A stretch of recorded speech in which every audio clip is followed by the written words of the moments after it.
السلام علیکم ویورس، امید ہے آپ سب بخیر و عافیت ہوں گے۔ اللہ پاک آپ سب کو مجھ سمیت اپنی حفظ و امان میں رکھے۔ سامعین محترم، آج کا ویلاگ 2 سٹوریز پر مشتمل ہے۔ سب سے پہلے بات کریں گے ریاست مدینہ کے دعوے داروں کے دور میں مدینہ مسجد کراچی کے مسمار کرائے جانے کے احکامات، اور دوسری سٹوری ہے ثانیہ مری۔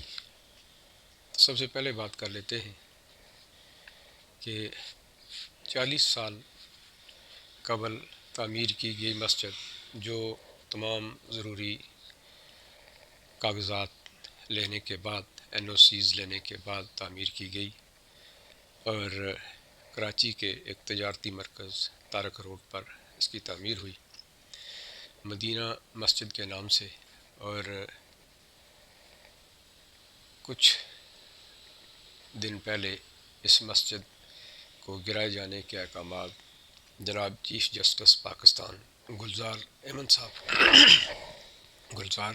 صاحب، جو کراچی ہی کے رہائشی ہیں، نے صادر فرمائے،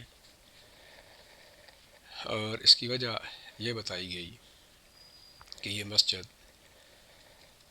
پارک کی جگہ تعمیر ہوئی ہے۔ تو سامعین محترم، آپ غور کیجئے گا، یہاں دینی مسئلہ بھی آپ کے پیش نظر رہنا چاہیے کہ ایسی مساجد کو گرائے جانے کے احکامات کہہ لیں یا اسلامی پوائنٹ آف ویو سے دیکھیں تو ایسے مسائل موجود ہیں کہ مسجد قبضے کی جگہ پر نہ بنائی جائے۔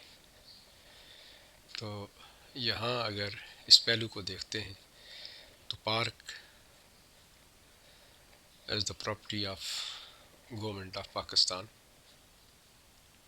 اور مسجد جو ہے وہ اللہ کا گھر ہے۔ دوسری بات یہ ہے کہ ہم اسلامی جمہوریہ پاکستان میں رہتے ہیں، اور ہم پر اس کے قوانین کا اطلاق بھی لازمی ہے۔ اسی کے ساتھ ساتھ ہمیں ہمارے دین اسلام پر کاربند رہنے کے لیے بھی یہ ضروری ہے کہ ہم اپنی دینی اساس کو نہ بھولیں۔ تو سامعین محترم، دنیا کی ہوا کو بھی ہمیں دیکھنا چاہیے کہ اس وقت مسلمانوں کے خلاف دنیا کی ہوا کس رخ چل رہی ہے۔ یہ مسجد کا معاملہ، اس کے اوپر بہت سی بات ہو چکی، لیکن ہم صرف یہ کہہ رہے ہیں کہ ایک ایسے دور میں جب ایک شخص جو ملک کا وزیر اعظم ہے اور اس کا دعویٰ ہے کہ میں اس نئے پاکستان کو نئے آغاز کے ساتھ، نئے عزم کے ساتھ چلانا چاہتا ہوں، اور ساتھ ساتھ یہ کہ وہ ریاست مدینہ کے دعوے دار بھی ہیں، تو گویا ایک ایسا شخص جس کے دور حکومت میں ایک مسجد جس کے بظاہر گرائے جانے کے کوئی ٹھوس قسم کے دلائل بھی نہیں ہیں، تو آپ خود سوچئے کہ یہ کیا وجہ ہو سکتی ہے۔ یہ ہم سب کے لیے لمحہ فکریہ ہے۔ میں اس کے اوپر زیادہ بات تو نہیں کروں گا، چونکہ یہ ہم سب جانتے ہیں کہ اس حساس مسئلے پر جتنی بات کی جائے ویسے تو کم ہے، لیکن کہیں ایسی کوئی بات نہ ہو جائے جو دین سے منافی ہو۔ بہرحال یہ انتہائی المناک صورتحال ہے۔ ہمیں یہ دیکھنا چاہیے کہ کہیں ہم مغرب کے ہاتھوں میں کھلونا تو نہیں بنے ہوئے۔ یہ ایک دعوت فکر ہے، اس کے اوپر ضرور سوچئے گا۔ اب بات کرتے ہیں ثانیہ مری، جو برف باری 24 لوگوں کی ہلاکتیں ہوئی ہیں۔ یہ لوگ بظاہر تو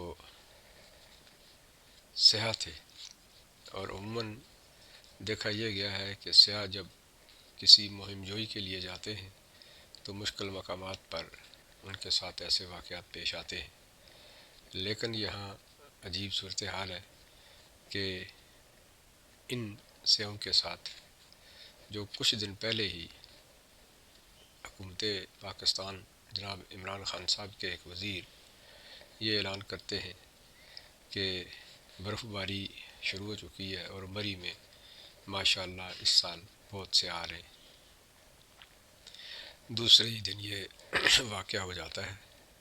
اور اس واقعے کی وجہ یوں تو بہت سارے چینلز نے مختلف ذرائع اور میڈیا کے تھرو آپ تک پہنچ چکی ہیں،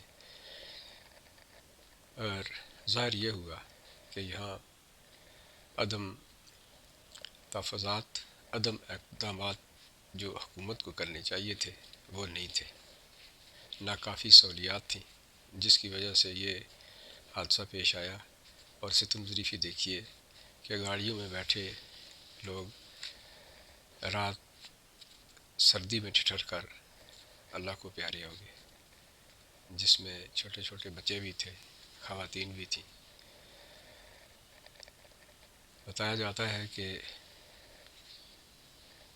اس حادثے میں جتنی اموات ہوئی ہیں وہ باوجہ لاپرواہی حکومت ہوئی۔ تو سامعین محترم، اس کی ڈیٹیل جو کہ آپ سب سن چکے ہیں، صرف اتنا ہی کہ اگر بر وقت اقدامات کر لیے جاتے، اور ایسے سٹیجز پہ عموماً اقدامات بر وقت ہوتے ہیں، اور برف باری میں دو ہی چیزیں زیادہ اہم ہوتی ہیں۔ پہلی بات یہ کہ جتنے سیاح جا رہے ہیں اس کورڈ ایریا میں دیکھا جائے کہ کتنی کیپیسٹی میں وہاں گاڑیاں جا سکتی ہیں، روڈ بلاکس تو نہیں ہوتے، اور اس کو انشور کرنے کے لیے حکومت وقت اقدامات کرتی ہے۔ پھر یہ دیکھا جاتا ہے کہ برف باری اگر زیادہ ہو رہی ہے تو وہاں آپ وقت سے پہلے مختلف قسم کی گاڑیاں جو برف ہٹانے کا کام کرتی ہیں چھوٹے چھوٹے وقفے کے ساتھ وہاں پر کھڑی کر دیتے ہیں، جو پچھلے کچھ سالوں میں ایسا ہوتا رہا۔ بدقسمتی سے جب سے یہ حکومت آئی ہے اس نے اس کے اوپر کوئی توجہ نہیں دی، جس کی وجہ سے یہ 24 جانیں، قیمتی جانیں، وہ اللہ کو پیاری ہوئی۔ انتہائی افسوس کی بات ہے، اور اس کے اوپر دل خون کے آنسو روتا ہے۔ یہ ہماری اس نائل حکومت کے کام ہے۔ معیشت تو اس نے تباہ کی ہی تھی، بے روزگاری تو آسمان پہ پہنچا دی تھی، مہنگائی اپنی حدوں کو چھو چکی۔ اب رہی صحیح کسر ان سیاحوں کے ساتھ پیش آئی، جو ایک شخص اپنے تئیں دنیا کی ٹینشنز کو مٹانے کے لیے کسی سیاحتی مقامات پہ جا کے ختم کرنا چاہتا تھا۔ اس صورتحال کے بعد شاید وہ یہ بھی نہ سوچے، تو گویا ایک نااہل حکومت اور ناتجربہ کار لوگ اس ملک پر مسلط ہیں، جس کی وجہ سے دن بہ دن غریب عوام یا عمرہ ہر طرح کے لوگ متاثر ہو رہے ہیں۔ اللہ پاک ہی اس ملک کا حامی و ناصر ہو۔ دعا کیجیے کہ یہ سال نو جو اچھی نوید کے ساتھ آگے چلنا چاہیے تھا، انتہائی دردناک واقعات پیش آ رہے ہیں۔ دعا کیجیے کہ یہ سال اس ملک کے لیے بہتر ثابت ہو۔ آپ کا بہت بہت شکریہ۔ اللہ حافظ۔